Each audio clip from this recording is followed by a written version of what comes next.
Estamos de nuevo con ustedes construyendo la imagen del ser humano que nos propone la antroposofía y que queremos aplicar de manera específica a la pedagogía, a la agricultura, a la medicina y a muchos otros campos. Tenemos de fondo de nuevo estos 4 niveles y vamos a dar un primer paso observando con ese método guetianístico el primer reino de la naturaleza, el reino mineral. Nos vamos a preguntar qué leyes viven en este reino y cómo las podemos relacionar estas leyes con la organización física, con el cuerpo físico humano.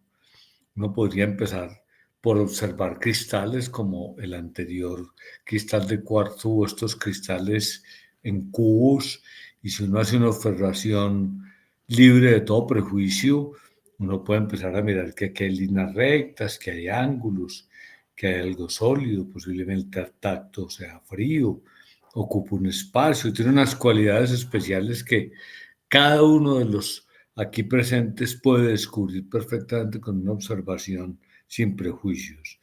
Podemos resumir estas cualidades de lo sólido mineral en los siguientes aspectos. Lo sólido es duro, rígido, podríamos decir que es frío, es concentrado, pero da firmeza, da soporte y estructura a todos los cuerpos, tiene peso, o sea, está sometido a esa ley de la gravedad que ya habíamos mencionado, ocupa un espacio específico. La mayoría de los minerales siguen pausas de cristalización específica, formando líneas rectas y ángulos. Entonces podríamos empezar a concluir que la naturaleza de este primer reino es que la sustancia química determina la forma. Dicho de otra manera, la forma de un mineral está sujeta, está determinada por una sustancia específica. Por ejemplo, ese cuarzo, ese óxido de silicio, cuyos cristales vimos ahora, siempre va a cristalizar en forma hexagonal, pero la sal, que era la segunda figura, la que cristalizaba en cubos, siempre lo hará siguiendo esa ley. Podemos decir que los elementos de la tabla periódica, esa descrita por Mendeleev, el químico ruso, y otros simultáneamente, constituyen las sustancias químicas. Steiner dice que estos elementos son el alfabeto de la sustancia mineral. O sea, para cada elemento hay una forma. Eso es bien específico. Y sigue diciendo, toda sustancia es un proceso que llegó a la quietud, al reposo. O sea, miren que la palabra sustancia es como subestar, hay algo detrás. Y es algo a lo que nosotros le podemos seguir el camino, el proceso, y que en el mineral llegó al reposo. Entonces, dice Husserl, llamamos reino mineral al ámbito donde se pueden aplicar en forma directa nuestros conceptos del pensamiento puro. O sea, allí las leyes matemáticas tienen toda su aplicación. El pensar puro es el pensar matemático, ¿sí? Y sigue diciendo, reconocemos que el cristal es el objeto ideal para el conocimiento humano, porque su estructura interior corresponde a su forma exterior. O sea, esto nos permite como conocerlo bien a fondo. En el reino mineral asistimos a un aspecto bien importante y lo podemos nombrar como una transformación de esa luz del cosmos donde veíamos al principio que todo proviene. En este primer reino la luz se transforma en calor y el receptor físico de la luz del cosmos es una sustancia cristalina que llamamos sílice. Y miren, el sílice es el segundo elemento más abundante en la corteza terrestre después del oxígeno. Tenemos 46% de oxígeno y 27% de silicio en la corteza terrestre. Y el sílice se nos presenta en su forma más pura como óxido de silicio, sustancia cristalina con una clara estructura piramidal hexagonal y que llamamos el cristal de cuarzo.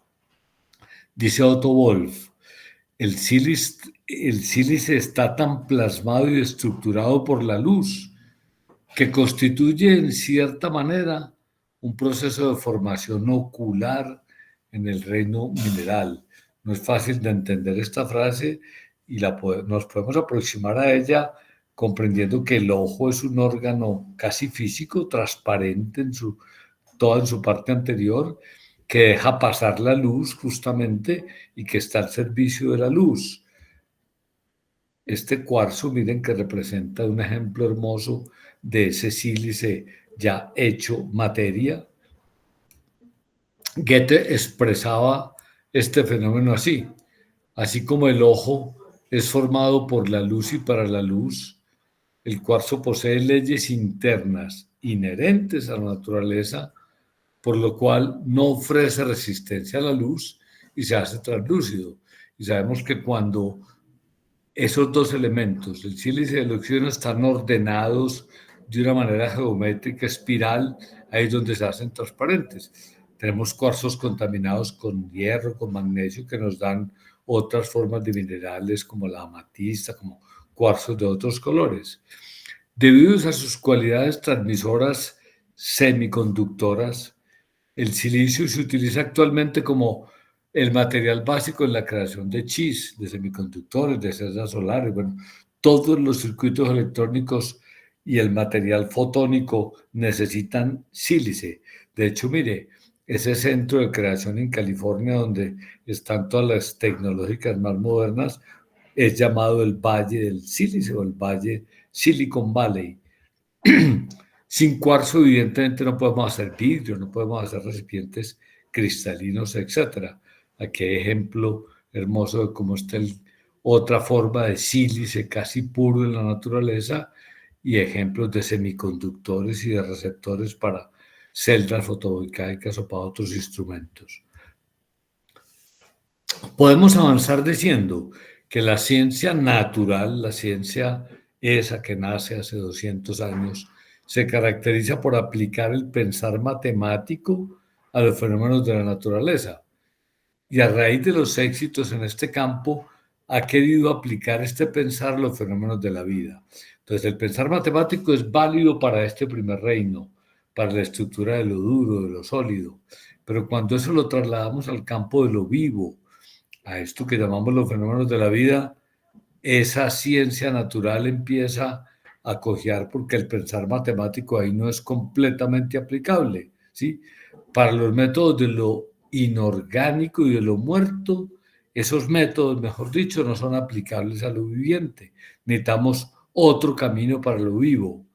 Miren este hermoso ejemplo de una pinácea, de un vegetal que todavía tiene muchas características de lo mineral, agujas. Miren que sus hojitas son casi que puntas que cristalizan. Ese intermedio entre lo mineral y lo vegetal que nos va a dar pie para que entremos en este mundo maravilloso del reino vegetal, ¿sí? Con esta imagen los invito a entrar en la observación goetheanística del reino vegetal. Vamos a preguntarnos qué leyes viven en este reino y cómo las podemos relacionar con el segundo nivel de organización, que es el cuerpo vital humano. Entonces, la primera pregunta sería, ¿cuáles son las cualidades del reino vegetal? Ustedes lo pueden pensar observando, por ejemplo, este gran pino. Miren esa exuberancia en las ramificaciones, en su expansión hacia el sol. Miren ya el final de una pequeña orquídea silvestre con ese colorido, con esas formas tan maravillosas que ya se acercan a lo animal.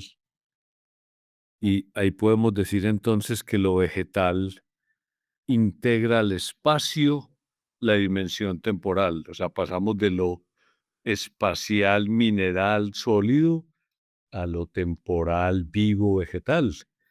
Y las primeras descripciones, digamos, contrastados con los minerales que, así como allá era duro, aquí es blando, aquí es húmedo, acuoso. Aquí las formas son supremamente variadas. El vegetal es el reino de la forma, pero cada vegetal, por pequeño o por gigante que sea, crece y se transforma, se metamorfosea, vence la gravedad y conquista la levedad. Este vector azul era propio del reino mineral y ahora aparece un vector verde donde esas leyes del cosmos jalonan la planta con la luz del sol hacia la levedad, hacia el espacio. Entonces surge el principio de la metamorfosis como una ley fundamental del mundo orgánico. Esa metamorfosis nos dice que la forma va cambiando en el tiempo y cambia con unos ritmos. Miren lo que nos dice el doctor Botero. El ritmo es la manifestación visible de la interacción del espacio con el tiempo en un organismo determinado.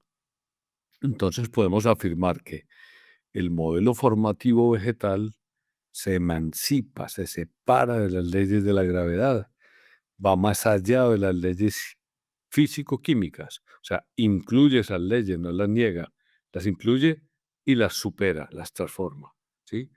Entonces, lo vegetal de alguna manera somete la sustancia terrestre, miren, la lleva hacia la gravedad en las raíces de los vegetales, ¿sí?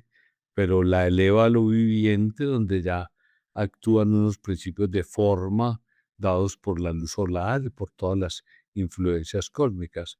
De tal manera que podemos decir, hacia el polo inferior de toda planta predomina la sustancia, algo que tiende a lo mineral sólido, y hacia el polo superior predomina la forma y aparecen elementos mucho más sutiles, ¿sí? La luz generando color, aroma, dispersión, movimiento a partir de las semillas y de los frutos. Y podemos decir también que las formas orgánicas todas son redondeadas, son elípticas y curvas, oposición a las formas geométricas, angulares del reino mineral. Y esta forma cambia con el tiempo, es móvil y dinámica y sigue esa ley que ya mencionamos de la metamorfosis. Podemos decir que en la arquitectura, más para lo sólido, hay un orden y una forma, pero que los organismos vivos, estos del segundo reino, son arquitecturas que se autoconstruyen, se automodelan. Entonces, la condición necesaria es que su sustancia abandone las fuerzas del centro, esa mineralidad del primer reino, y acoja fuerzas de plasticidad, plastos en griego es forma, fuerzas de la periferia que le permiten ser modelada, transformada. En el nivel formativo de todo vegetal, este nivel es la imagen del equilibrio entre esas fuerzas superiores, esas fuerzas cósmicas que ya habíamos expresado y que aquí se manifiestan en la flor y el fruto, y unas fuerzas terrenales que se van a expresar de manera muy clara en las raíces. Y en medio de estas dos fuerzas polares están los tallos y las hojas como equilibrando las dos tendencias, la tendencia grave y la tendencia leve. Hay un plano medio en las hojas, ¿sí? Y eso es una primera imagen de lo que en la antroposofía llamamos el pensamiento trinario o trimembrado, que nos va a permitir comprender el mundo orgánico desde lo molecular hasta las formas. Y en todos los niveles de organización, la trimembración va a tener un enorme sentido.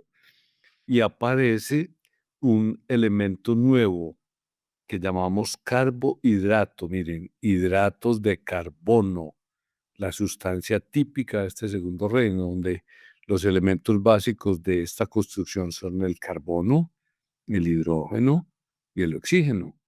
Con estas tres letras o elementos se forman infinitas variedades en la forma, numerosas variedades de carbohidratos de todos los estilos, todos los azúcares, las celulosas, todos los que le dan estructura, pero también nutriente a la planta porque sirva a otro reino, ¿sí? Entonces, ese lenguaje nuevo de estas tres letras nos va a dar una posibilidad que es trimembrada y que podemos decir, el ser humano con sus tres polos posee la planta invertida. Para el polo de la cabeza, donde tenemos la central principal del sistema nervioso, la correspondencia es con la raíz y con el elemento más terrenal. Y para el polo de abajo, donde tenemos el metabolismo y el movimiento, la correspondencia es con la flor y el fruto, con el calor. Y en el intermedio, en ese reino del aire y de la luz, esos dos elementos, ¿sí? Está el sistema respiratorio de la planta, que se corresponde con lo que llamamos el sistema rítmico humano. En esto podremos profundizar más adelante. Entonces, en el reino vegetal, miren, la forma ya no depende depende de la sustancia, como lo hacía en el mineral, sino que aquí la forma posee leyes propias que provienen de esa luz periférica, de esas fuerzas cósmicas que están permitiendo formar el vegetal.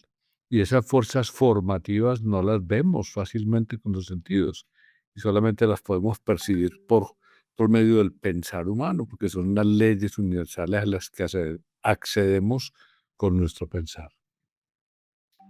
Miren lo que nos dice este médico alemán, el doctor Husserl: en el mundo vegetal es el ámbito donde más claramente se puede observar el actuar conjunto de las fuerzas cósmicas y de las sustancias terrenales.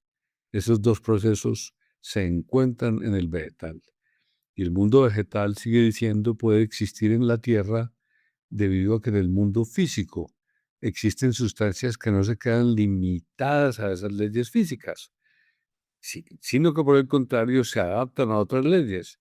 Estas sustancias llegan a la Tierra desde todas las direcciones del cosmos.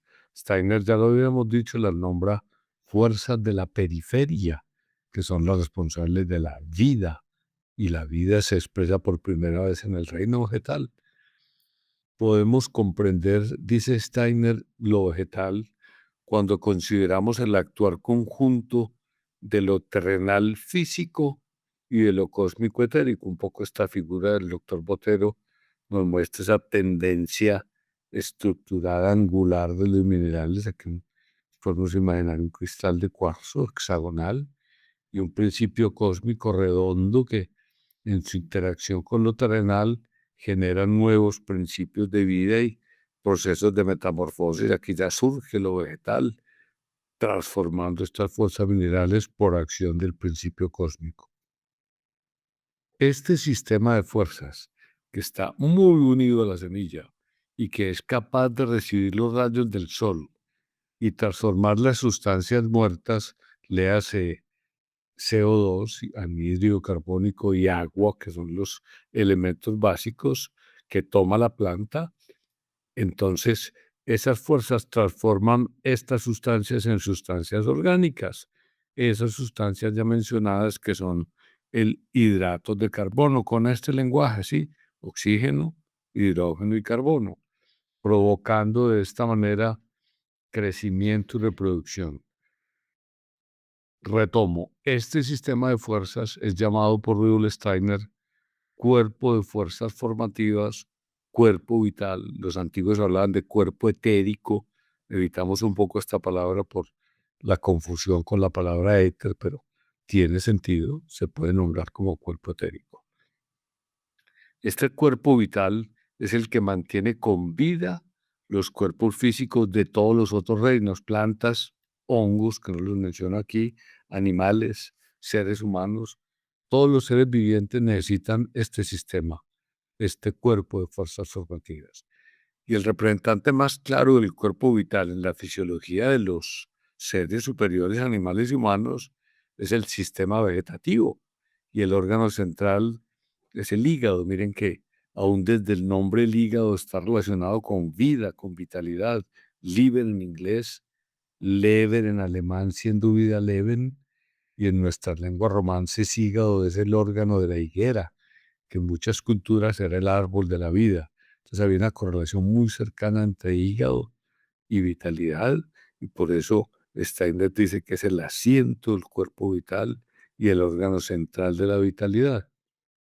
Este cuerpo vital que estamos abordando es el portador de las fuerzas de la salud, y eso en todos los sistemas terapéuticos va a tener una enorme importancia. Textual de Steiner: el organismo físico está compenetrado de un organismo de vida. El cuerpo físico por sí mismo no podrá inducir un proceso de autocuración o de curación. Tal proceso se suscita en el organismo vital.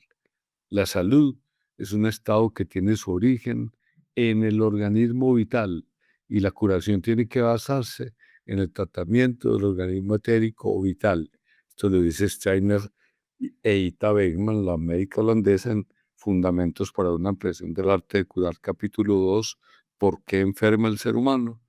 Entonces, esto va a ser un elemento central en la pedagogía, en la agricultura, en la medicina, porque tenemos que abordar las fuerzas de vida de la planta, del niño en crecimiento, del paciente en tiempo de enfermedad, para abordar una posibilidad de transformación.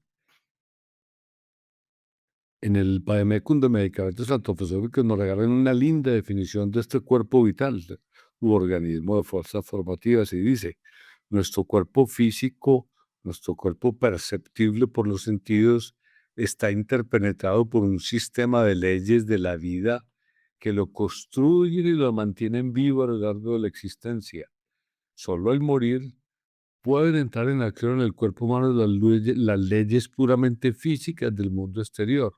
Entonces ya quedamos a merced de esas leyes y la sustancia material se descompone, o si el cadáver se incinera, se reduce a sales, a cenizas como producto final de lo físico, con lo cual ponemos en evidencia el parentesco del cuerpo físico con el reino mineral. Somos polvo y en polvo nos vamos a convertir. El nivel funcional internamente estructurado de estas fuerzas vivificantes que a lo largo de la vida se contraponen a la muerte, a la decadencia del cuerpo físico, es conocido en este modelo como cuerpo de vida, cuerpo u organismo de fuerzas normativas, ya lo dijimos, cuerpo etérico. Entonces, tenemos una metamorfosis de esas fuerzas vitales en fuerzas del pensar, en los procesos de crecimiento, y esto es propio del humano, ¿sí? Las fuerzas de vida que son muy activas en los primeros 6, 7 años de vida, una parte de esas fuerzas asciende a la cabeza y se transforma en fuerzas de pensamiento. Steiner repite en numerosas conferencias y en particular en el estudio del hombre como base de la pedagogía: pensamos con las mismas fuerzas con que crecemos. Esto es de radical importancia en los procesos pedagógicos, ¿sí? Y podemos decir que el ser humano ya adulto, en la vigilia, al pensar, despliega la conciencia y se consume la vida. La conciencia se desarrolla a costa de la vida, porque la vida se despliega en un ámbito inconsciente. De hecho, todos ustedes saben que la mayor actividad anabólica y del hígado es nocturna. Fue este psicólogo de Jena, Karl Forlage, quien desarrolló esta polaridad antes que Steiner, y decía: los seres humanos desarrollamos conciencia a costa de la vida y podemos regenerar la vida a costa de la conciencia. O sea, apagamos la conciencia en la noche para regenerar. Estamos conscientes en el día y consumimos la vitalidad. Este esquema nos puede ilustrar de otra manera esto, ¿sí? En la cabeza, en el polo de arriba, vive la conciencia, vive la luz del pensar, y en el polo de abajo, en el polo metabólico, vive la vida, el hígado aquí como órgano central. Y en el centro, y esta lemniscata es un buen símbolo para ello, tenemos el calor del corazón, y el corazón como órgano donde la vida se transforma en luz. A ese proceso de transformación de la vida en luz que hace el corazón, nos llama Steiner la vitalización o eterización de la sangre. O sea, la sangre se carga de unas fuerzas particulares que le permiten transformar estos procesos con que crecemos en procesos de conciencia, de pensamiento. Con estas bellas flores cerramos este rápido recorrido por el reino vegetal y sus cualidades, mostrando finalmente cómo el florecimiento en la planta es un acercarse al reino mineral, al reino animal, perdón. La planta genera color, aroma, sabor para atraer insectos, pájaros, el ser humano mismo. Y ahí la planta empieza a elevarse hacia el siguiente reino. Los invito para el video siguiente, donde desplegaremos las cualidades del reino animal.